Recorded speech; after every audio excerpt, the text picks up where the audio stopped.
Saudara-saudari terkasih di dalam Tuhan Yesus Kristus, semoga kita semua dalam keadaan sehat bersama keluarga.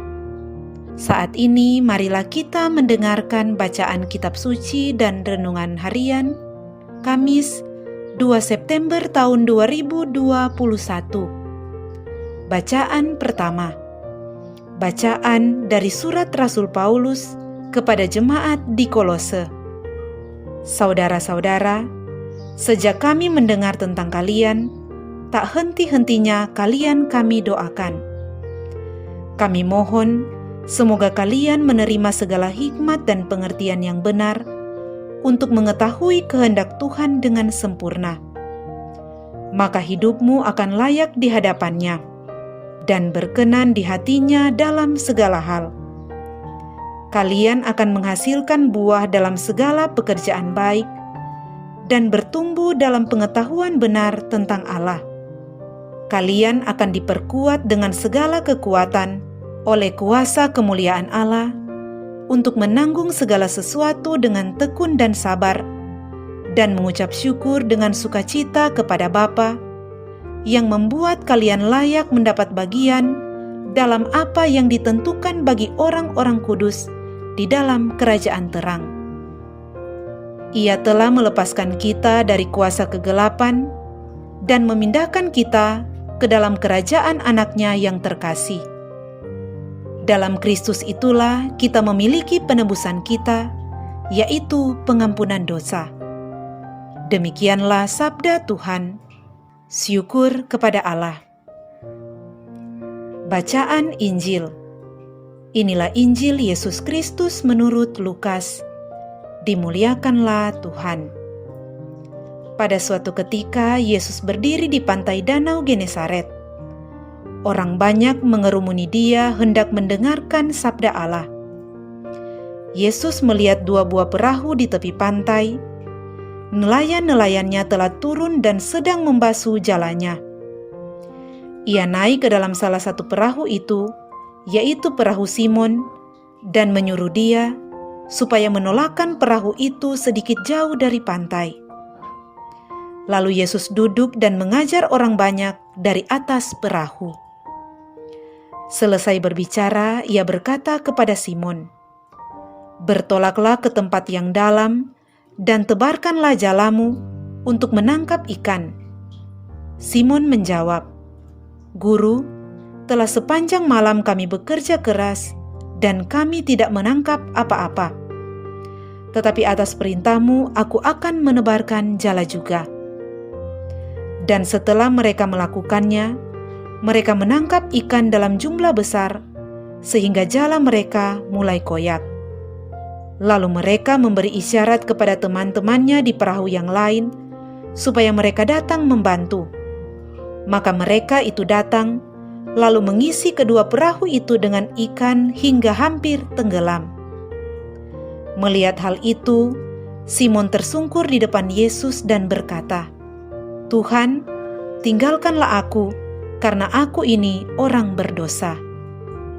Sebab Simon dan teman-temannya takjub karena banyaknya ikan yang mereka tangkap.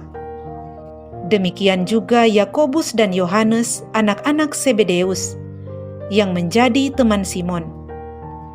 Yesus lalu berkata kepada Simon, "Jangan takut, mulai sekarang engkau akan menjala manusia." Dan sesudah menghela perahu-perahunya ke darat, mereka lalu meninggalkan segala sesuatu dan mengikuti Yesus. Demikianlah Injil Tuhan. Terpujilah Kristus. Saudara-saudari terkasih di dalam Tuhan Yesus Kristus, renungan kita di saat ini diberi judul Ketaatan di Tengah Kesulitan. Saudara-saudari terkasih, ketika seseorang berada dalam keadaan baik, normal dan tenang, tidak ada masalah dan pencobaan, mudah baginya untuk taat kepada Tuhan. Berbeda dengan orang-orang yang ketika berada dalam kesulitan, terpuruk, kecewa, putus asa, kesal hati, maka sulit rasanya untuk menjadi taat.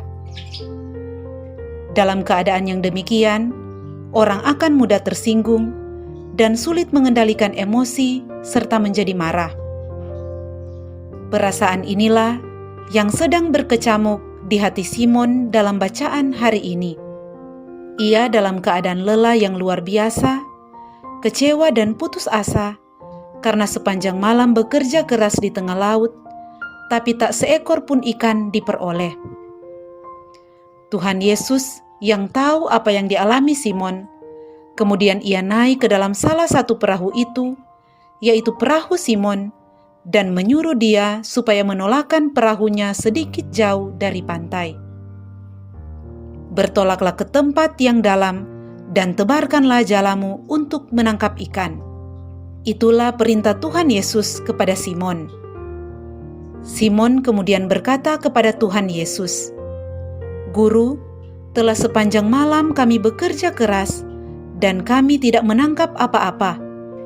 Tetapi karena Engkau menyuruhnya, aku akan menebarkan jala juga."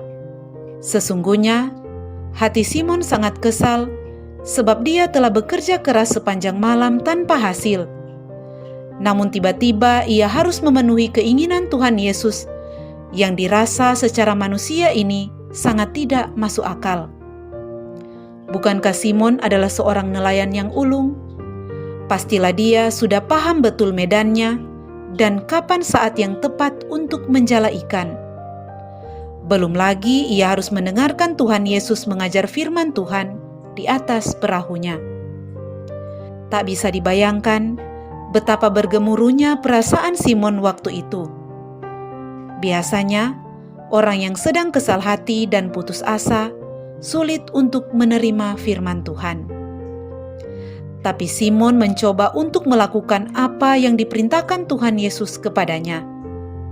Ia berkata, "Karena Engkau menyuruhnya, aku akan menebarkan jala juga."